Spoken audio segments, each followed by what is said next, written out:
நம்முடைய தேவனாகிய கர்த்தரை ஆராதிப்பதற்கு, அவர் நாமத்தை உயர்த்துவதற்கு கர்த்தர் கொடுத்த பெரிய கிருபைக்காக கர்த்தருக்கு ஸ்தோத்திரம். வேதம் சொல்கிறது, பலமுள்ளவனாயிலும் பலனற்றவனாயிலும் உதவி செய்வது என் தேவனுக்கு லேசான காரியம். இந்த ஸ்தலத்தில் ஏறெடுக்கப்படுகிற ஜெபத்திற்கு என் கண்கள் திறந்தவைகள், என் செவிகள் கவனித்திருக்கிறது என்று கர்த்தர் சொன்னார். இருக்கிற இடத்தில் அப்படி எல்லாரும் தலைகளை தாட்டி, நான் பரிசுத்தர், நீங்கள் பரிசுத்தராயிருங்கள், பரிசுத்தம் இல்லாமல் ஒருவனும் தேவனை தரிசிக்க முடியாது என்று பரமபிதாவாகிய தேவன் நம்மை பார்த்து சொல்ல இருக்கிறார். நாம் அப்படியே ஜெபிப்போமா? சர்வ வல்லமையும் இரக்கமுள்ள எங்கள் நல்ல பிதாவே, உம்முடைய குமாரனாய் இருக்கிற இயேசுவின் நாமத்தில் நாங்கள் வருகிறோம். ஆண்டவரே, நெருக்கமான ஒரு சூழ்நிலையிலே ஜனங்கள் பயந்து கொண்டிருக்கிற இந்த காலத்துல உம்மை ஆவியோடு உண்மையோடு தொழுது கொள்ள கர்த்தர் தந்த கிருபைக்காய் நன்றி. பாடல்களை ஆசீர்வதியும் ஆண்டவரே, ஆராதனை பகுதிகளை ஆசீர்வதியும் தகப்பனே, கேட்கிற சத்திய வசனங்களை எங்களுக்கு ஆசீர்வதித்து தாரும்.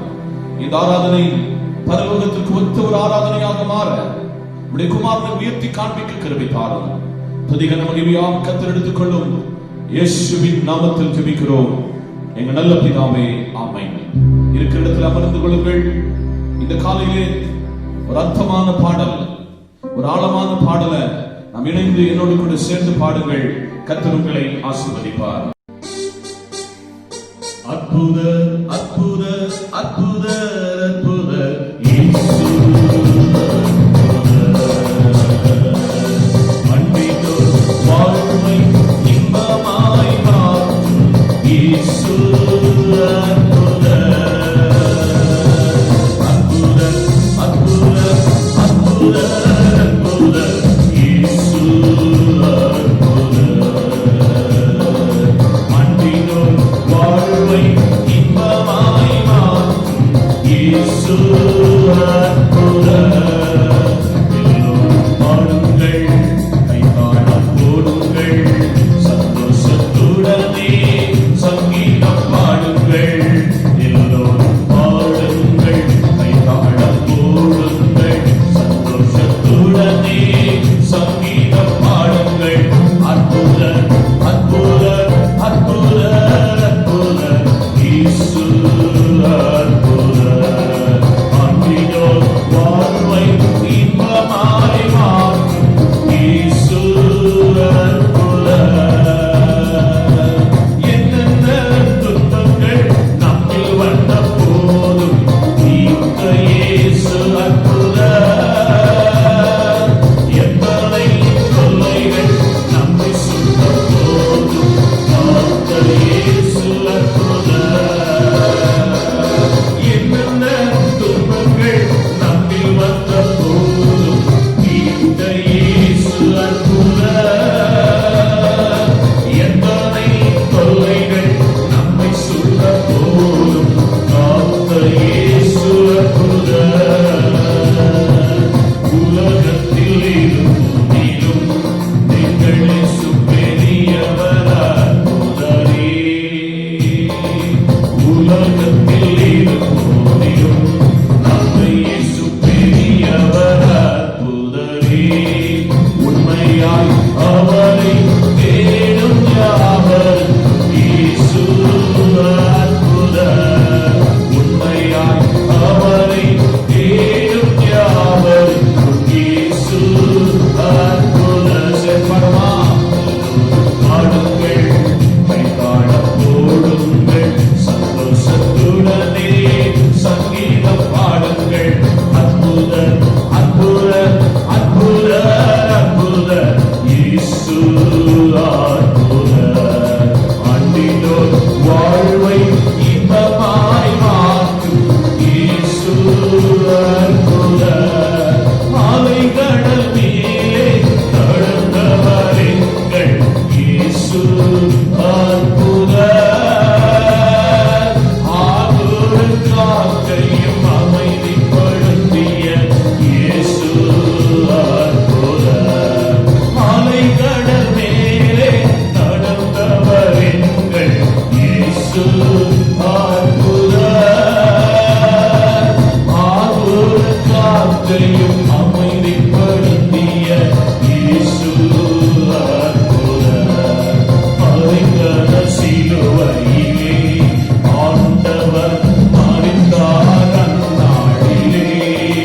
அறைகட சிலுவையிலே ஆண்டவர் மரித்தார் அந்நாளிலே.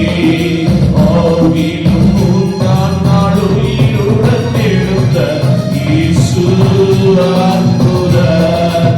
ஆவிலும் மூன்றாம் நாள் உயிருடன் எழுந்த இயேசு அற்புதர். எல்லோரும் பாடுங்கள், கைகாலம் போடுங்கள், சந்தோஷத்துடனே சங்கீதம் பாடுங்கள். எல்லோரும் பாடுங்கள், கைகாலம் போடுங்கள், சந்தோஷத்துடனே சங்கீதம் பாடுங்கள். எழுதுவோ அற்புதர் அற்புதர் அற்புதர் அற்புதர் இயேசு அற்புதர். அந்தினோ வாழ்வை இன்பமாய் மாற்றும் இயேசு அற்புதர். அற்புதர் அற்புதர் அற்புதர் அற்புதர் இயேசு அற்புதர். எல்லாரும் மனது கருத்து உயர்த்தி கர்த்தர் நல்லவரும் நன்மை செய்கிறவருமாக இருக்கிறாரே. தீங்கை காணாத சுத்த கண்ணராயிருக்கிறாரே. அவர் ஒருவரே ஆராதனைக்கு உரியவராயிருக்கிறார். இந்த காலையில் எல்லாரும் வாயை திறந்து ஸ்தோத்திரம் பண்ணுவோமே. கர்த்தர் நமக்கு இந்த வருஷத்துல இந்த 7வது மாதத்திலே அவர் நமக்கு அடைக்கலமாகவும் அரணாகவும் கோட்டையாகவும் அவர் துருகமாகவும் நம்மோடு கூட இருக்கிறாரே. அவரை அண்டிக் கொள்கிற யாவரும், ஆண்டவராகிய கர்த்தரை அண்டிக் கொள்கிற யாவரும் பாக்கியவான்கள் என்று கர்த்தருடைய வேதம் சொல்கிறதே. அப்படி எல்லாரும் வாயை திறந்து கர்த்தரை துதிப்போம். ஹல்லேலூயா. எல்லா நாமத்திலும் மேலான நாமத்தை உடையதான, எல்லா தேவர்களிலும் மேலான தெய்வமாக இருக்கிறவரே, நீர் எங்களோடு கூட பரிந்து பேசுகிற ஒரு தெய்வமே, எங்களுக்காக யாவையும் செய்து முடிக்கிற தெய்வமே, உம்மை நாங்கள் உயர்த்தி ஸ்தோத்திரம் பண்ணுகிறோம். உம்முடைய நாமத்துக்கு மகிமையும் கனமும் புகழும் என்று சொல்லி அவருடைய நாமத்தை உயர்த்தி ஸ்தோத்திரம் பண்ணி அவருடைய வலது கருத்தை உயர்த்தி சொல்லுவோமா. எண்ணி எண்ணி துதி செய்வார், எண்ணில் அடங்காத கிருபைகள் இன்று தாங்கும் தம்புரியமே. இன்ப இயேசுவின் நாமமே. எல்லாரும் வலது கருத்து அசைத்து சொல்லுவோமா. எண்ணி எண்ணி துதி செய்வார், எண்ணில் அடங்காத கிருபைகளுக்காய் இன்று தாங்கும் தம்புயமே. இன்ப இயேசுவின் நாமமே. உன்னை நோக்கும் எதிரியே கண்ணின் முன்னில் பதறாதே. எலியாவின் தேவனெங்கே, உந்தன் விசுவாச சோதனையில்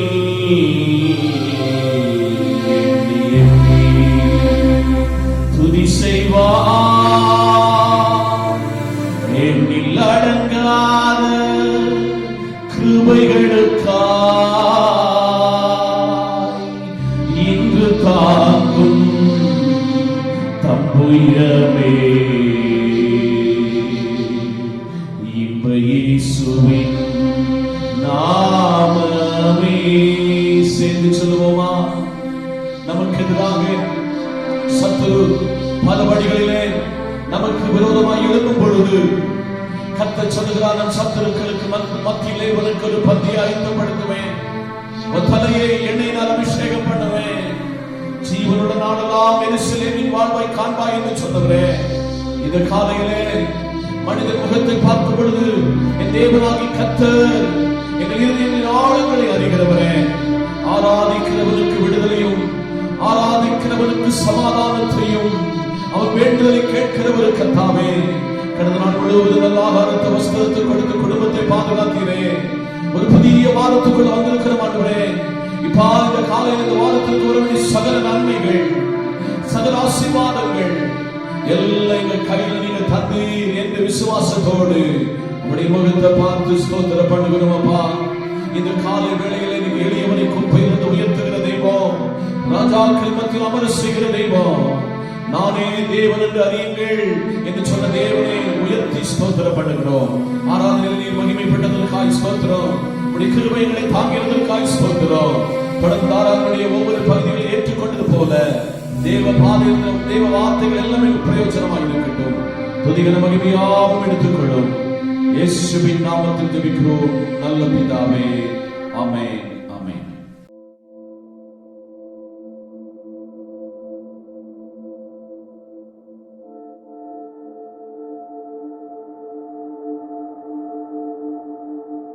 மறுபடியும் ஓர் உயிர்த்தெழுதலின் நாளிலே தேவ வார்த்தையாக உங்கள் மத்தியிலே நிற்பதிலே நான் பேரானந்தம் கொள்கிறேன்.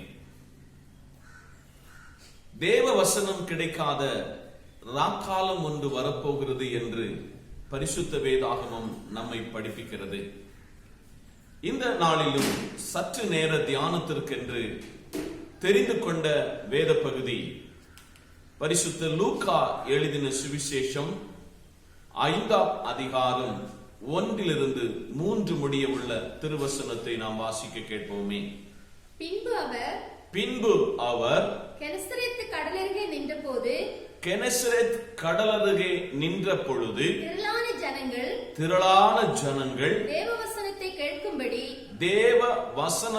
கேட்கும்படிக்கு அவரிடத்தில் நெருங்கினார்கள்.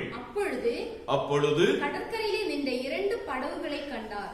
கடற்கரையிலே நின்ற 2 படகுகளை கண்டார். மீன் பிடிக்கிறவர்கள் அவைகளை விட்டு இறங்கி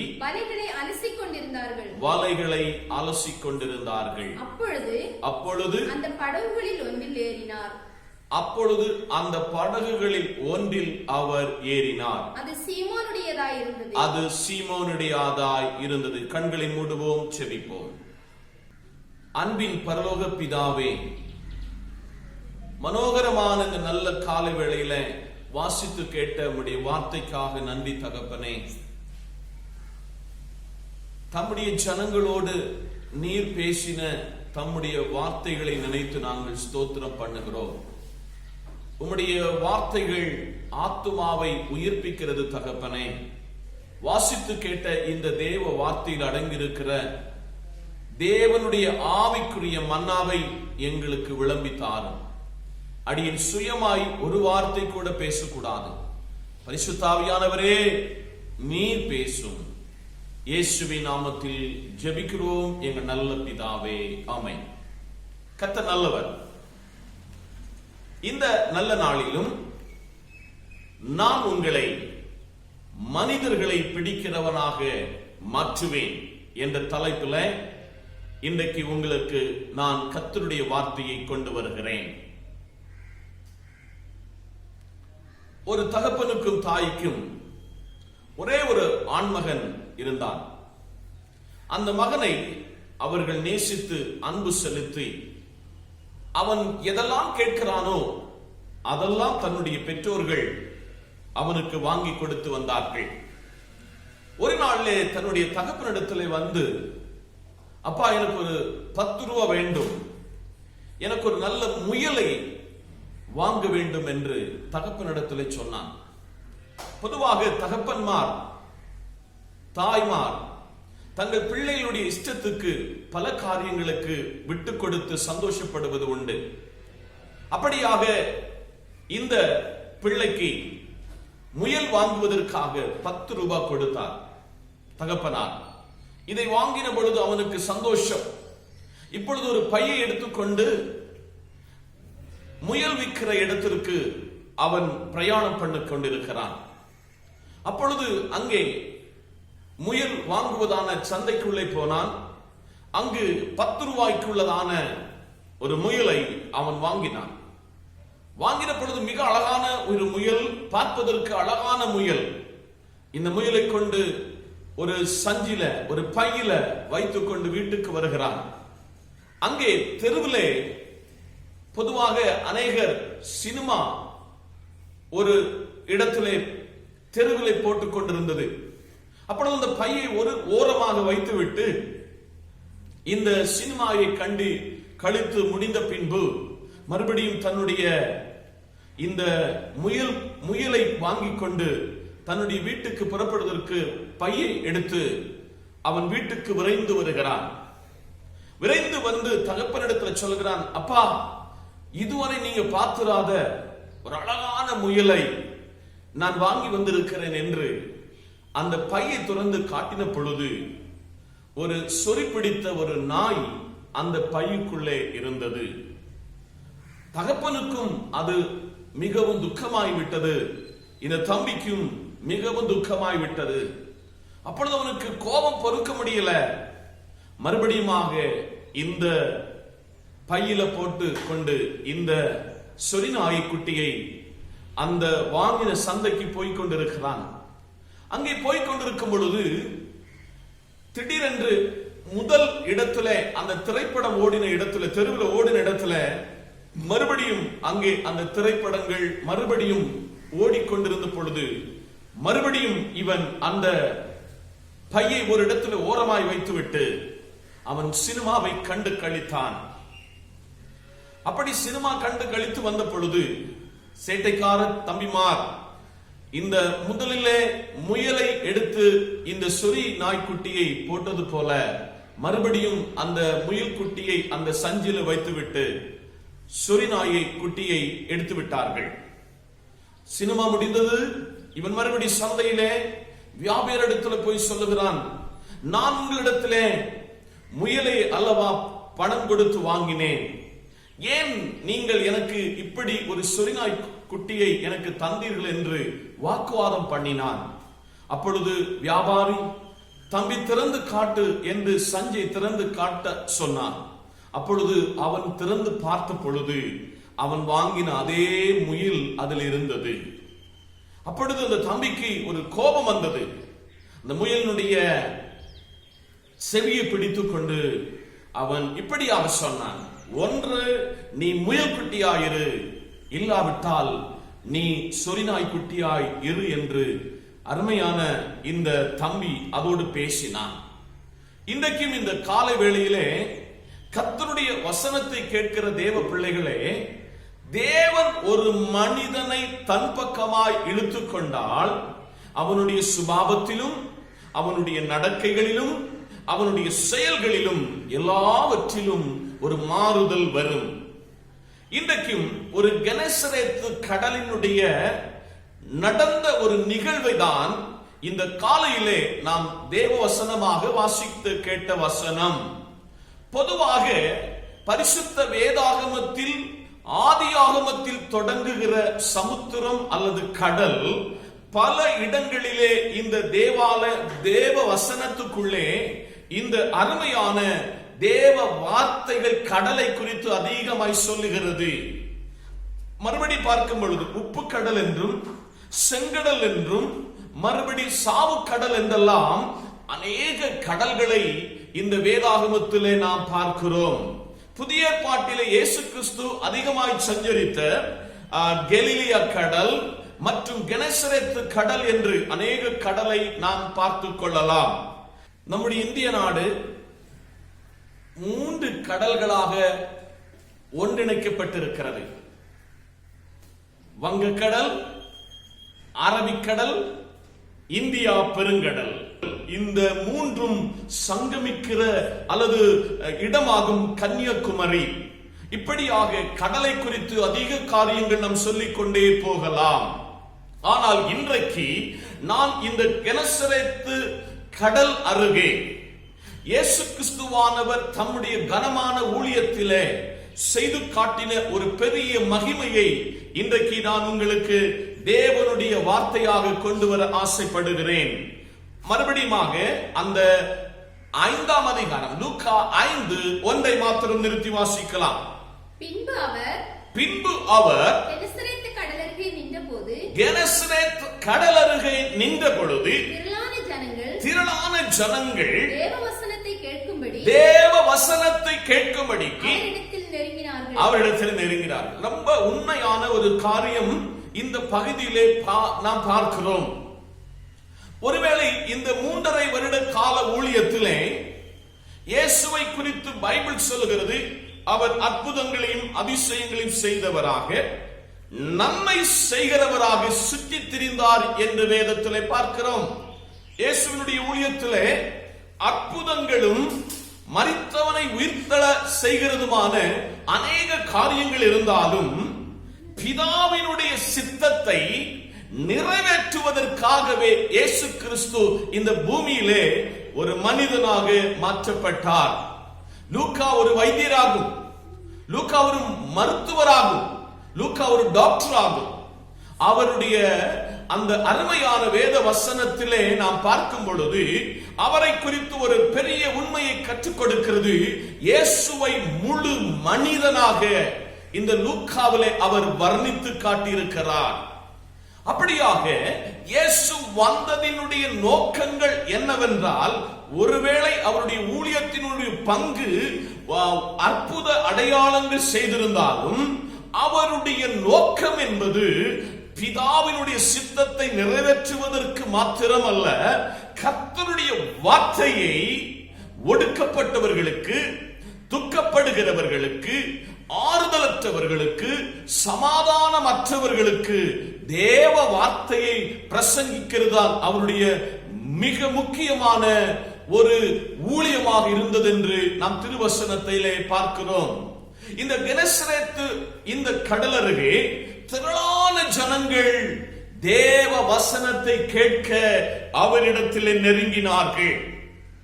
இன்றைக்கு சபைகளை நீங்கள் எடுத்துக்கொண்டால் கர்த்தருடைய சத்திய வசனம் பிரசங்கிக்கிற நேரம் குறைந்து கொண்டிருக்கிறது. ஆராதனைக்கு எவ்வளவு நேரம் எடுக்கிறோம், மற்ற விளம்பரத்திற்கு எவ்வளவு நேரம் எடுக்கிறோம், பொதுவான காரியங்களுக்கு எவ்வளவு நேரம் எடுக்கிறோம். 15 நிமிடத்திலே கர்த்தருடைய வார்த்தையை நிறைவு செய்து போகிற சபைகள் இன்றைக்கு காணப்படுகிறது. ஆனால் இயேசுவினிடத்திலே வந்த ஜனங்கள் கர்த்தருடைய வார்த்தையை கேட்பதற்காக அவருடைய சமூகத்துக்கு முன்பதாக வந்தார்கள். அவருடைய வார்த்தை திடப்படுத்தும், அவருடைய வார்த்தை ஆத்துமாக்களை அது நினமுள்ளதாக்கும், அது சோர்ந்து போகிறவனை அவனை சத்துவத்திலே, அவனை தைரியத்திலே நடத்துகிற தேவனுடைய வார்த்தை என்பதை நாம் மறந்துவிடக் கூடாது. அப்படியாக பிரியமான தேவ பிள்ளைகளே, இந்த சத்திய தேவ வார்த்தைகளை இந்த அருமையான கெனசரேத்திலே ஜனங்களோடு பேசுவதற்கு வந்த தேவன் இந்த ஜனங்களோடு பேசுவதற்காக இந்த இடத்துல வருகிறது நாம் பார்க்கிறோம். ஒன்றாவது, ஜனங்களுடைய அவருடைய இருதயத்தின் வாஞ்சை, அவருடைய இருதயத்தினுடைய தாகம், அவருடைய ஆத்துமாவை குறித்ததான அந்த வைராக்கியம் இந்த தேவனுக்கு தெரிந்திருந்தது. 2ஆம் வசனத்தை வாசிப்போம். 5ஆம் அதிகாரம் 2ஆம் வசனத்தை வாசிப்போம். அப்பொழுது கடற்கரையிலே நின்ற 2 படகுகளை கண்டார். கடற்கரையிலே நின்ற 2 படகுகளை இயேசு கண்டார். நன்றாக கவனியுங்கள். அது கீழே சொல்கிறது, அது சீமோனுடையதாக உடைய படகாய் இருந்தது. சீமோன் பேதுரு என்ற வார்த்தைக்கு the பாறை, the rock என்று அர்த்தமாம். பாருங்கள், நாம் எல்லாரும் கடற்கரையிலே நாம் பல இடத்திலே போயிருக்கலாம், கடற்கரை பார்த்திருக்கலாம். கடற்கரையிலே பார்த்தால் திரளான படகுகள் தங்களுடைய பணிகளை முடித்து, தங்கள் பணியை நிறைவு செய்து தங்களுடைய வீடுகளில் ஓய்வெடுக்க வருகிறதை நாம் பார்க்கிறோம். இங்கே பார்க்கும் பொழுது 2 படகுகளை இயேசு கண்டார். இந்த காலை வேளையிலே உலகமாய் வாழ்ந்து கொண்டு உலக பிரகாரமாக உலக இச்சைகளுக்கு ஆசா பாசங்களுக்கு மனிதன் நடந்து கொண்டிருக்கும் பொழுது உலக காரியங்களை தேடி வேலையை தேடி ஓடிக்கொண்டிருக்கிற மனிதர்களை தேவனாகிய கர்த்தர் பார்த்து கொண்டிருக்கிறார். ஆனால் 2 படகுகளை இயேசு கண்டார். இன்னைக்கு வாழ்க்கை படகாய் இருக்கிற உங்களுடைய என்னுடைய வாழ்க்கையை உலகத்தில் அநேகர் இந்த பிஸியான நேரங்களிலே நம்மை பார்ப்பது கிடையாது. ஆனால் திரளான அந்த கெனசரேத்து கடற்கரையிலே அநேக படகுகள் நின்றும் இயேசு கண்ட படகு 2 படகு. அது ஒன்று அது சீமோனுடையதாக இருந்தது என்று நாம் பார்க்கிறோம். இந்த காலையில ஒரு உண்மையை சொல்கிறேன். தேவனாகிய கர்த்தர் நம்மை காண்கிற ஒரு தெய்வமாகும், நம்முடைய சூழ்நிலைகளை அறிகிற ஒரு தெய்வமாகும் என்பதை நாம் மறந்துவிடக் கூடாது. அந்த படகை இயேசு கண்டு கீழவாசிகளை கண்டு மீன் பிடிக்கிறவர்கள் அவைகளை விட்டிறங்கி வலைகளை அலசிக் கொண்டிருந்தார்கள். இரண்டாவதாக அந்த கெனசரேத்தை வைத்து நான் உங்களுக்கு கற்றுக் கொடுக்கிற ஒரு உண்மை என்னவென்றால், வேலை செய்கிறவன் மேல் பிரியம் உள்ள ஒரு இயேசப்பா. பொதுவாக மீனவர்களை நீங்கள் எடுத்துக்கொண்டால், ஏன் கர்த்தருடைய ஊழியத்திற்கு மீனவர்களை ஆண்டவராகிய கிறிஸ்து ஏன் அவர் தெரிந்து கொண்டார் என்றால், அவர்கள் உற்சாகம் உள்ளவர்கள், தைரியம் உள்ளவர்கள், பலசாலிகள். ஆனபடியினால் இந்த காலை வேளையிலே வேலை செய்கிறவன் மேல் பிரியமாயிருக்கிற தேவன், பரிசுத்த வேதாகமம் சொல்லுகிறது, நாம் யாரானாலும் சரி வேலை செய்யாமல் சாப்பிடக்கூடாது. இது வேத பிரமாணமாகும். சோம்பேறியை கர்த்தர் ஆசீர்வதித்ததாக பரிசுத்த வேதாகமத்தில் ஒரு இடத்திலே பார்க்க முடியாது. ஆனபடினால் எறும்பினிடத்திலே போய் கற்றுக்கொள்ளுங்கள். அவனுக்கு அந்த எறும்புக்கு தலைவனும் ராஜாவும் இல்லாத ஸ்தானத்தில் தன்னுடைய ஆகாரத்தை அது தன்னுடைய சேமிப்பு அறையிலே கொண்டு சேர்த்து வைக்கிறது. ஆதலால் பிரியமான தேவ பிள்ளையே, வேலை செய்கிற நாள தன்னுடைய பணிக்காக போக வேண்டும் என்று உற்சாகம் உள்ளவனை காண்கிற ஒரு கர்த்தர். அதுபடியால் இன்றைக்கு வர வேலை செய்யாம தூங்கிக் கொண்டிருக்கிற சோம்பேறியாய் அலைகிற தேவ பிள்ளைகளை பார்த்து இந்த கெனசரேத்து படிப்பிக்கிறது. நீ வேலை செய்தால் உன்னுடைய ஆசீர்வாதம் உன்னுடைய வீட்டிலே தங்கும். அதிகமாய் தூங்கும் பொழுது, வேலை செய்யாமல் வரும் பொழுது நம்முடைய வீட்டில் தரித்திரம் தலைவிரித்து ஆடும் என்று நாம் திருவசனத்தை தியானிக்கும் பொழுது நாம் கற்றுக்கொள்ளுகிறோம். இரண்டாவதாக, வேலை செய்த சுறுசுறுப்புள்ள உற்சாகமுள்ள கெனசரேத்துல ஒரு பேதுருவை இயேசு கண்டார்.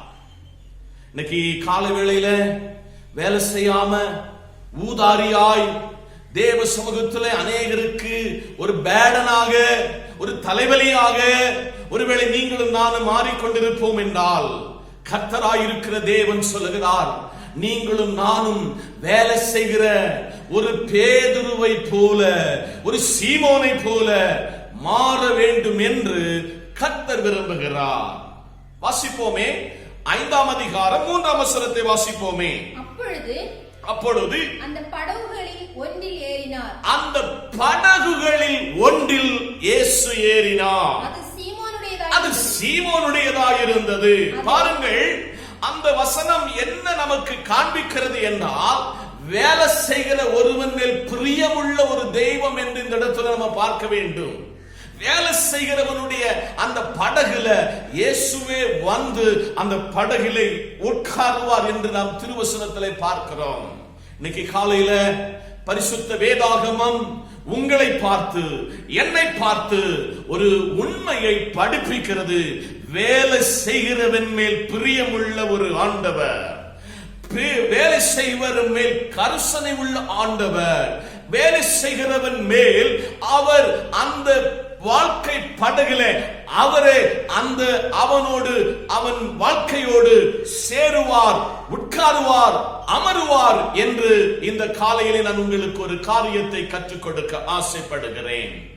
ஆதலால் இந்த காலை வேளையிலே பிரியமானவர்களே, ஒரு உற்சாகத்தோடு நாளை தன்னுடைய வேலைக்கு போக வேண்டும், தன்னுடைய குடும்பத்தை நடத்த வேண்டும், தான் சேமிக்க வேண்டும், தன் தெய்வத்துக்கென்று ஏதாகிலும் கொடுக்க வேண்டும் என்ற ஒரு பெரிய ஆசையோடு, உற்சாகத்தோடு, சுறுசுறுப்போடு சீமோன் பேதுரு அவன் தன்னுடைய வலையை அலசிக் கொண்டிருந்த பொழுது அவனுடைய படகில் ஏறின ஒரு கிறிஸ்து. இன்னைக்கு உங்க வாழ்க்கையில எங்கெடுத்தாலும் தோல்வி, சமாதானம் இல்லை. தேவ சமூகத்தில் எவ்வளவுதான் உழைத்தும் நம்முடைய மணிப்பரிசுல ஒன்றும் அகப்படவில்லை என்று கவலைப்பட்டு கொண்டிருக்கிறீர்களோ, உங்கள் வாழ்க்கையில, உங்கள் வாழ்க்கை படகுல இயேசு இல்லாதது என்பதை நீங்களும் நானும் மறந்துவிடக் கூடாது. 4ஆம் வசனத்தை வாசிப்போமே. 5ஆம் அதிகாரம், லூக்கா 5ஆம் அதிகாரம் 4ஆம் வசனம். அவர் போதகம் பண்ணி முடித்த பின்பு சீமோனை நோக்கி ஆழத்திலே தள்ளிக்கொண்டு போய் மீன் பிடிக்கும்படி உங்கள் வலைகளை போடுங்கள் என்றார். நீங்கள் உங்கள் வலைகளை போடுங்கள் என்றார். இங்கே ஒரு 4வதாக ஒரு காரியத்தை நான் உங்களுக்கு படிப்பிக்க ஆசைப்படுகிறேன். கெனசரேத்துல ஏசப்பா திரளான ஜனங்கள் வந்த பொழுது அவர்களுக்கு கர்த்தருடைய வசனத்தை போதிக்க இந்த சீமோனுடைய படகை கேட்ட பொழுது சீமோன் மறுமொழியாக ஒன்று பேசவில்லை. அந்த படகிலே அமர்ந்த பொழுது அங்கும் அவன் சைலண்டாக, மௌனமாக நிற்கிறதை நாம் பார்க்கிறோம். இந்த 4ஆம் வசனத்திலே சீமோன் பேதுருவோடு இந்த கிறிஸ்து என்னும் இரட்சகர் மேசியா இவனிடத்தில் ஒரு காரியத்தை சொல்லுகிறார். நீ உன்னுடைய படகை சற்று தள்ளி உன்னுடைய வலையை ஆழத்தில் கொண்டு போய் நீ வலை வீசு என்று சொன்னார். அங்கு வர இந்த சீமோன் பேதுரு மறுமொழியாக எந்த ஒரு வார்த்தையும் இந்த மேசியாவாகிய கிறிஸ்துவாகிய கெனசரேத்தில் ஜனங்களுக்கு பிரசங்கித்த, போதகம் பண்ணின தேவனுடைய வசனத்தை கவனமாய் கேட்டுக் கொண்டிருந்தவன் இப்பொழுது அவன் சொல்லுகிறான், அவன் பேசத் தொடங்குகிறான். என்ன பேசினான் தெரியுமா? ஐயரே, ரா முழுவதும் நாங்கள் இந்த கெனசரேத்தில் பிரயாசப்பட்டு ஒன்றும் அகப்படவில்லை. கெனசரேத்தை பிறந்து வளர்ந்த காலம் முதல் எந்த இடத்துல வலை வீசினா எப்படி தரமுள்ள மீன் வரும், எப்படிப்பட்ட மீன்கள் கிடைக்கும், எப்பொழுது வலை வீசி விரித்தால் மீன் அந்த வலையில சிக்கும் என்று அவ்வளவு மீனை குறித்த ஒரு நிபுணனாய் இருக்கிறவன் அவன் ஆண்டவராகிய கிறிஸ்துவிடத்தில் சொல்லுகிறான், ரா முழுவதும் பிரயாசப்பட்டு ஒன்றும் அகப்படவில்லை. இன்னைக்கு வாழ்க்கை படகுல இவ்வளவு நாள் ஓடி ஓடி ஓடி குடும்பமாய், கணவனாய், மனைவியாய், பிள்ளையாய், பேர பிள்ளையாய் நாம் ஓடி உழைத்து இதுவரையும் ஒன்றும் அகப்படாமல் கடன் இல்லை, தரித்திரம் என்று சொல்லிக் கொண்டிருக்கிற தேவ பிள்ளையே, இன்றைக்கு சீமோன் பேதுரு சொன்ன ஒரு ஆவிக்குரிய சத்தியத்தை இந்த காலையிலே நாம் தியானிக்க போகிறோம். அவன் சொன்ன ஒரு வார்த்தை என்னுடைய வாழ்க்கையில, என்னுடைய விசுவாச வாழ்க்கையில, ஊழியத்தில என்னை தைரியப்படுத்தினது. என்ன சொல்லுகிறான்? ஆகிலும் உன் வார்த்தைக்கு நான் வலை வீசுகிறேன். அடுத்தபடியாக 5ஆம் அதிகாரம், லூக்கா 5ஆம் அதிகாரம் 6ஆம் வசனத்தை வாசிப்போமாக. அந்தபடியே அவர்கள் செய்து தங்கள் வலைகள் கிழிந்து போகத்தக்கதாக மிகுதியான மீன்களை பிடித்தார்கள். அன்பான தேவ பிள்ளைகளே, இந்த 6ஆம் வசனம் இந்த பேதுருடைய வாழ்க்கையிலே ஒரு பெரிய மாற்றத்தை கொண்டு வருகிறது. என்ன மாற்றம் என்றால், கர்த்தருடைய சமூகத்துக்கு முன்பதாக தன்னை முழுமையாக ஒப்பு கொடுக்கிற ஒரு சீமோன் பேதுருவை பார்க்கிறோம். ஆகிலும் உம்முடைய வார்த்தைக்கு முன்பதாக நான் வலை இறக்குகிறேன் என்று சீமோன் சொன்ன பொழுது திரளான மீன்கள் அவனுடைய படகில் சிக்கிட்டு வலையில் சிக்கிட்டு என்று நாம் திருவசனத்திலே பார்க்கிறோம். ஆதலால் பிரியமான தேவ பிள்ளைகளே, இதிலிருந்து ஒரு உண்மையை உங்களுக்கு நான் சொல்ல ஆசைப்படுகிறேன். கர்த்தர் ஒருவனுக்கு ஒரு நன்மையை செய்ய நினைத்தால் அவனுடைய வாழ்க்கை வலையாகி இருக்கிற வலை கிழிந்து போவது இல்லை. ஆனபடியால் இதை வைத்து ஒரு உண்மையான என் வாழ்க்கையிலே ஊழியத்திலே நடந்த ஒரு சம்பவத்தை நான் உங்களுக்கு சொல்ல ஆசைப்படுகிறேன். என்னுடைய பிள்ளைகள் சிறு குழந்தைகளாக இருக்கும் பொழுது நானும் பாஸ்டர்மாவும் என்னுடைய ஊழிய தளத்திலிருந்து என்னுடைய சொந்த தேசத்துக்கு போகிற வழியிலே ஒரு நாள் நாங்கள் எப்பொழுது போய்கொண்டிருக்கிற பஸ், அன்றைக்கு பஸ் எங்களுக்கு கிடைக்கவில்லை. 1 மணி நேரம் நாங்கள் கழிந்து இந்த மறுபடியும் வேறொரு பஸ்ல ஏறி எங்களுடைய சொந்த தேசத்திற்கு நாங்கள் புறப்பட்டு போய்கொண்டிருக்கிறோம். புறப்பட்டு போய்கொண்டிருக்கும் பொழுது நாங்கள் 3-4 பேர் ஒரே சீட்ல இருக்கிறோம். என்னுடைய சீட்டுக்கு எதிர் சைடுல ஒரு சீட்ல ஒரு ஊழியக்காரன். எப்படி ஊழியக்காரன் என்று எனக்கு தெரியும் என்றால், அவர் மீசையில வெள்ளை ஷர்ட் கருத்த பேண்ட் போட்டு ஒற்றைக்கு தனிமையாக அந்த பஸ்ல ஜோமனி கொண்டு வந்திருக்கிறதை நான் உணர்ந்து கொண்டேன். அப்படியாக பாஸ்டர் சொன்னேன். நான் அந்த பாஸ்டர் கிட்ட கூட பேசிக்கொண்டு அவருடைய சீட்ல இருக்கிறேன்னு சொல்லி நான் அவருடைய அருகாமையிலே போனேன்.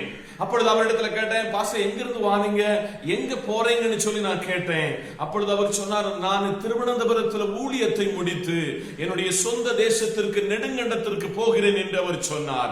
அப்படியாக பத்தனந்திட்டை என்று சொல்ல இடத்துல நாங்கள் வந்த பொழுது அந்த இடத்துல நான் அவரை டீ வாங்கி கொடுத்து மறுபடியும் அந்த பஸ்ஸில் நாங்கள் பிரயாணம் பண்ணி கொண்டிருக்கும் பொழுது ஆவியானவர் என்னிடத்தில் உணர்த்தினார், இந்த மாதத்துக்குரிய உன்னுடைய தசம பாகத்தை அந்த ஊழியக்காரனுக்கு கொடு என்று கர்த்தர் ஏவினார். அப்படியாக நான் என்னுடைய அந்த தசம பாகத்தை அவருக்கு கொடுத்தேன்.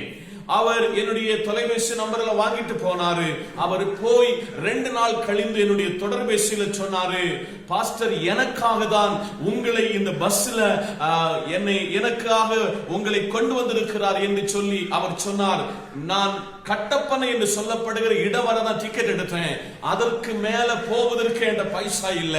நான் கர்த்தரோடு ஜெபம் பண்ணி கொண்டிருக்கும் பொழுது கர்த்தர் எனக்கு உங்களை ஏற்படுத்தினார். உங்களுடைய தசம பாகம் எனக்கு பிரயோஜனமாக இருந்தது என்று சொன்னார். இன்றைக்கு காலையில் இதை வைத்து நான் உங்களுக்கு ஒரு காரியத்தை சொல்ல ஆசைப்படுகிறேன்.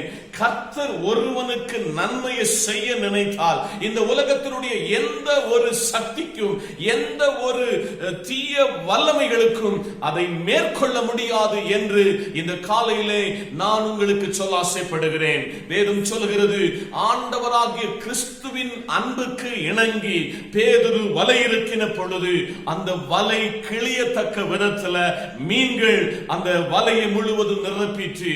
ஆனால் வலை கிளியவில்லை. உலகத்தில் உறவுகள் நண்பர்கள் எவ்வளவுதான் தந்தாலும் ஒரு நாளில் அவர்கள் சொல்லி காட்டுவார்கள், என் கர்த்தர் தரும் பொழுது அது நிறைவானதா இருக்கும் என்பதை இந்த காலையிலே கர்த்தர் நம்மை பார்த்து சொல்லிக் கொண்டிருக்கிறார். மறுபடியும் அந்த லூக்கா எழுதின சுவிசேஷம் 5ஆம் அதிகாரம் அதனுடைய 7ஆம் வசனத்தை வாசிப்போமே. அப்பொழுது மற்ற படகில் இருந்த கூட்டாளிகள் வந்து தங்களுக்கு உதவி செய்யும்படிக்கு சைகை காட்டினார்கள். அவர்கள் வந்து 2 படகுகளும் அமிழத்தக்க விதமாக நிரப்பினார்கள். போதும். மறுபடியும் இந்த வசனத்தை வைத்து, இந்த பேதுருவை வைத்து, இந்த கெனசரேத்தை வைத்து ஒரு காரியத்தை ஆவியானவர் நமக்கு கற்றுக் கொடுக்க விரும்புகிறார். கர்த்தர் ஒரு படகுல ஏறினால் அந்த படகு கர்த்தருடைய சித்தத்துக்கு ஒப்பு கொடுத்தால், வாழ்க்கை படகை கர்த்தருக்கு நாம் ஒப்பு கொடுத்தால் அந்த படகுல எவ்வளவு நன்மை வந்தாலும் அந்த படகு மூழ்காது. இது ஒரு பெரிய ஆவிக்குரிய சத்தியமாகும். இந்த காலையில பரிசுத்த ஆவியானவர் நமக்கு கற்றுக் கொடுக்கிறார். இன்றைக்கு தேவ சமூகத்திலே வேலை செய்து இன்றைக்கு வரையும் உழைத்து ஒன்றும் அகப்படாதபடிக்கு வாழ்க்கையிலே கடன் என்ற வாழ்க்கையிலே போய்கொண்டிருக்கிற சகோதரனை சகோதரியே, இந்த காலையில் இயேசு இல்லாத பிரயாணம் அது ஆபத்தானது. இயேசு இல்லாத அந்த வாழ்க்கை என்கிறது தோல்வியை கொண்டு தழுவும் என்று சொல்கிறது. ஆனால் இயேசு அந்த படகிலே ஏறி அந்த படகிலே அந்த வலையை ஆழத்திலே கொண்டு போய் வீச சொன்ன பொழுது அந்த அருமையான அந்த வலைகள் நிரம்பத்தக்க விதத்துல, கிளியத்தக்க விதத்துல மீன்களை கர்த்தர் கொடுத்தது மாத்திரமல்ல, 2 படகுகள் வந்து உதவி செய்யத்தக்க விதத்துல பரிசுத்த தேவனாகிய கர்த்தர், பரிசுத்த ஆவியாக இருக்கிற கர்த்தர் அந்த மூழ்கத்தக்க விதத்துல அந்த படகுகள் போனாலும் ஆண்டவர் மூழ்கத்தக்க விடாதபடிக்கு கர்த்தர் அருமையான பிள்ளைகளுக்கு நிறைய மீன்களை கொடுத்து அவர்களை ஆசீர்வதித்தார். இதுதான் கர்த்தர் இல்லாத வாழ்க்கை அது ஆபத்தான வாழ்க்கை என்பதை சபை நானும் நீங்களும் மறந்துவிடக் கூடாது. மறுபடியுமாக லூக்கா எழுதின சுவிசேஷம் 5ஆம் அதிகாரம் 8ஆம் வசனத்தை கூட வாசிக்க கேட்போமே. சீமோன் பேதுரு அதைக் கண்டு இயேசுவின் பாதத்தில் விழுந்து ஆண்டவரே, பாவியான மனுஷன், நீர் என்னை விட்டு போக வேண்டும் என்று அவர்கள்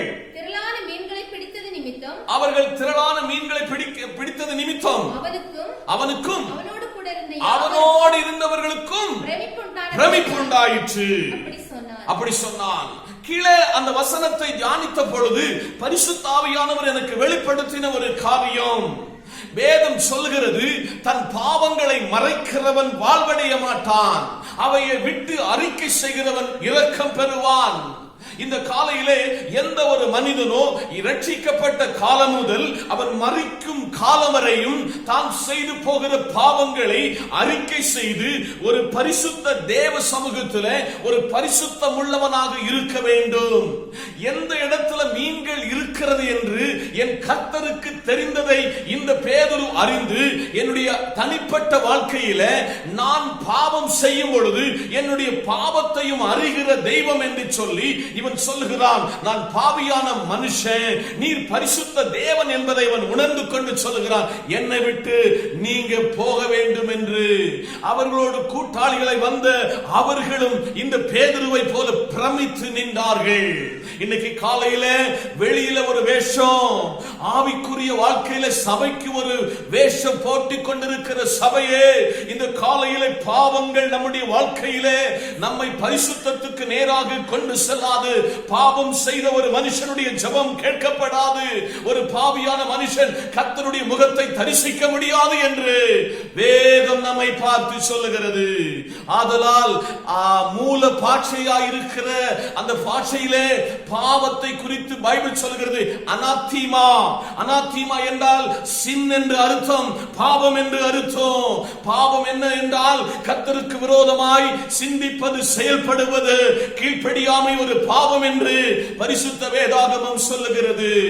ஆதலால் இந்த காரியத்தில் ஒரு உண்மையை உங்களுக்கு வெளிப்படுத்த நான் ஆசைப்படுகிறேன். SIN என்றால் ஆங்கிலத்தில் அது சின் என்று அர்த்தம். அந்த சின்னில அதுல மத்திய பகுதியிலே நடுவில் வருகிற வார்த்தை என்னவென்றால் ஐ. இந்த நாளிலே பல நேரத்தில் நான் என்கிற தற்பெருமை, என்னால சாதிக்க முடியும், என்னால தான் இது ஆனது, என்னுடைய குடும்பத்தை என்னுடைய திறமையினாலதான் இவ்வளவு நடத்தி வந்தேன்னு சொல்லி பல நேரத்தில் நான் என்கிற அனுபவம் நம்முடைய வாழ்க்கையில வருகிறது. அன்னைக்கு ஆதாமுக்கும் ஏவாளுக்கும் நான் என்கிற ஒரு தற்பெருமை வந்த பொழுது அவர்கள் பாவத்தில் விழுந்து போனார்கள். இந்த காலை வேளையிலே இஸ்ரவேல் ஜனங்களுடைய வாழ்க்கையிலும் பல நேரத்தில் தங்களை தெய்வத்தை மறந்து நான் என்கிற வேற்றுமை வந்த பொழுது கர்த்தர் அவர்களுடைய வாழ்க்கையிலே அவர்களை, அதாவது அந்த தேசத்திலே அவர் அலைய வைத்தார் என்று நாம் வேதத்திலே பார்க்கிறோம்.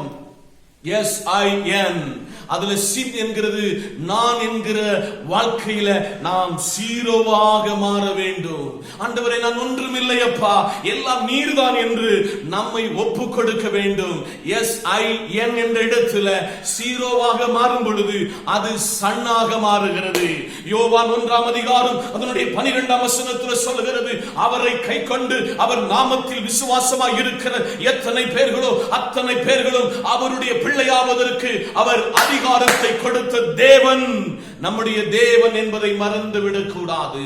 அதனால் பேதுரு சொல்லுகிறான், நான் ஒரு பாவியான மனுஷன் ஆண்டவரே, என்னை விட்டு நீங்க போகணும்னு ஆண்டவர் சமூகத்தில் அவன் கேட்டுக்கொண்டான். இன்னைக்கு எத்தனை பேர் நான் ஒரு பாவி என்று ஒத்துக்கொள்ளுகிறோம்? அப்படி பாவி என்று ஒத்துக்கொள்ளும் பொழுது, அவர் பாதத்தில் பாவத்தை அறிக்கை செய்யும் பொழுது, அவருடைய பிள்ளையாவதற்கு அவர் அதிகாரத்தை கொடுத்தார்.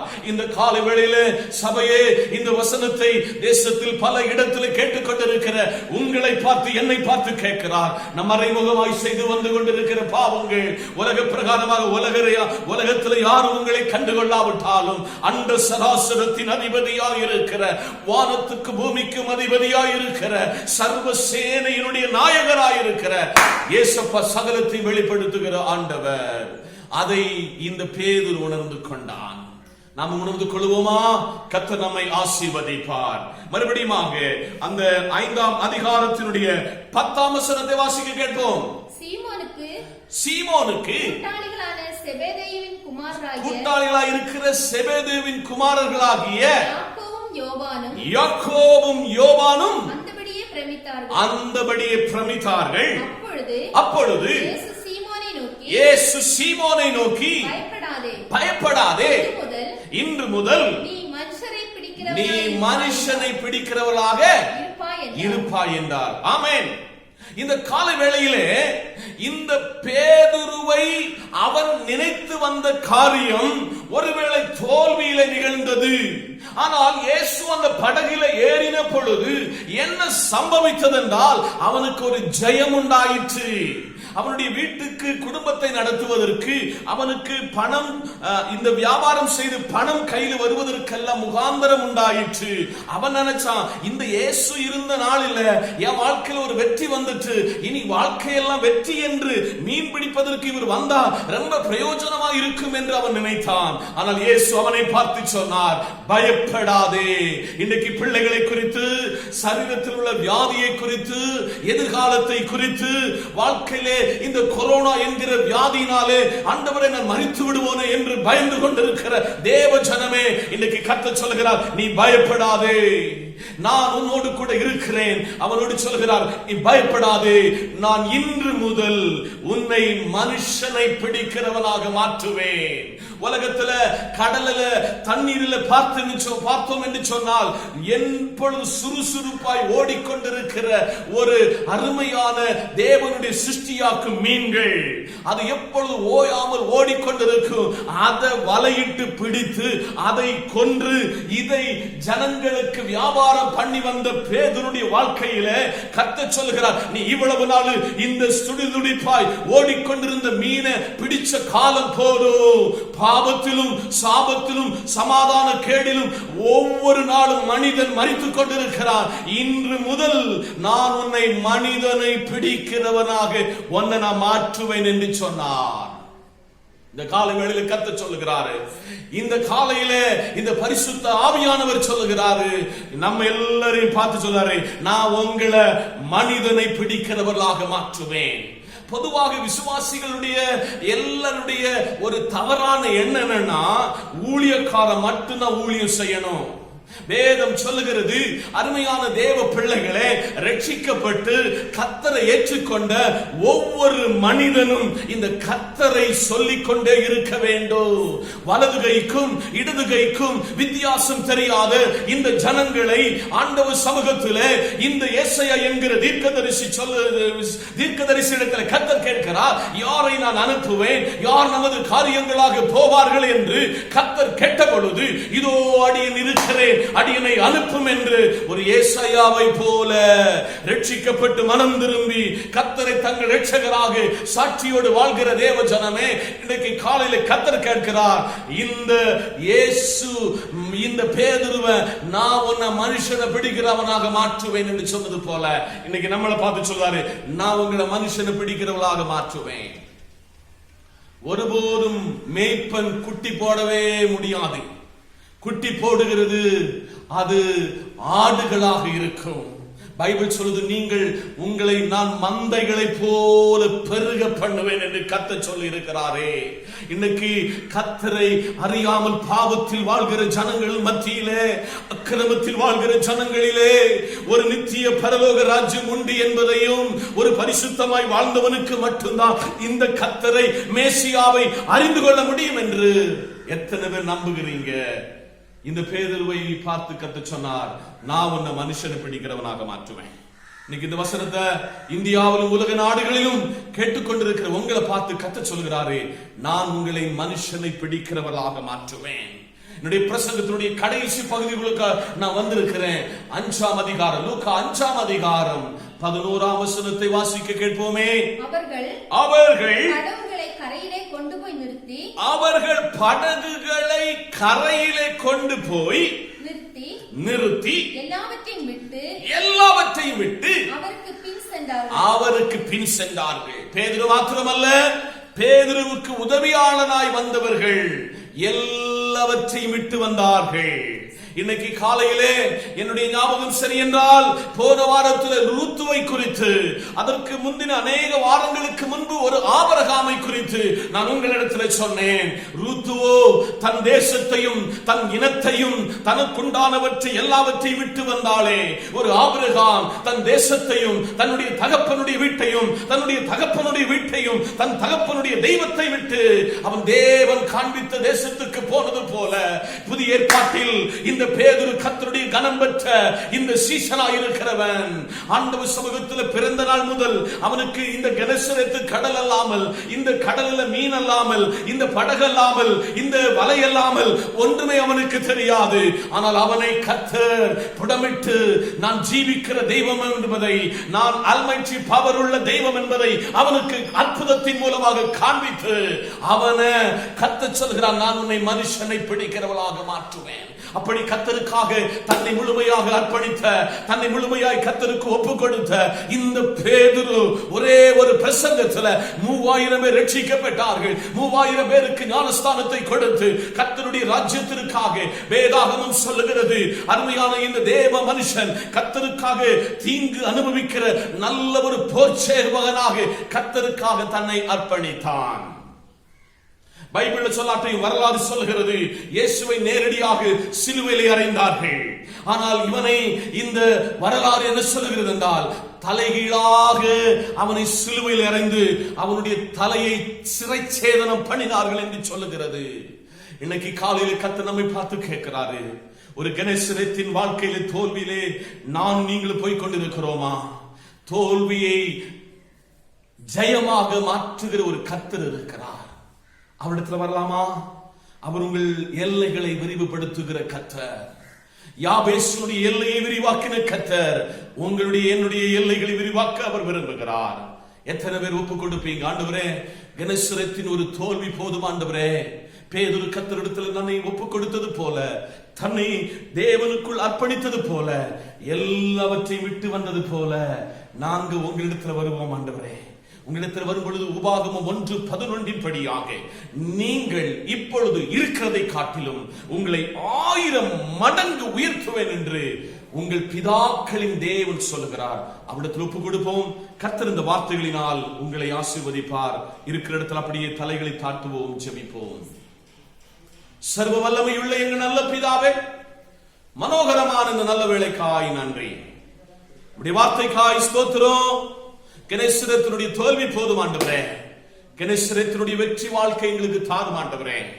பேதுரு எல்லாவற்றையும் விட்டு வந்தது போல நாங்கள் உம்முடைய பாதத்தில் எல்லாவற்றையும் விட்டு ஒரு பரிசுத்தமாக வாழ்க்கை வாழ, பவுலை போல பின்னானவைகளை மறந்து முன்னானவைகளை நோக்கி பரம அழைப்பின் பந்தய பொருளுக்காக லெக்கை நோக்கி ஓட கிருபை தாரும். துதிகன மகிமையாவும் எடுத்துக்கொள்ளும் இயேசுவின் நாமத்தில் பிதாவே, ஆமென். ஆசீர்வாதம் நம்முடைய கர்த்தர் மீட்பருமாய் இருக்கிற இயேசுவுடைய கிருபை, பிதாவாகிய தேவ அன்பு, பரிசுத்த ஆவியானவருடைய நினைக்கும் நாம் அனைவரோடும் கேட்ட தேவ வார்த்தையோடும் சகல பரிசுத்தவான்களோடும் கர்த்தர் கிருபை என்னும் நிலைத்திருப்பதாக. ஆமென். ஆத்துமாவே கர்த்தரை ஸ்தோத்திரி, என் முழு உள்ளமை பரிசுத்த நாமத்தை ஸ்தோத்திரி. ஆத்துமாவே கர்த்தரை ஸ்தோத்திரி, கர்த்தர் செய்த சகல உபகாரங்களை மறவாதே. ஆமென். கர்த்தர் உங்களை ஆசீர்வதிப்பார். May God bless you.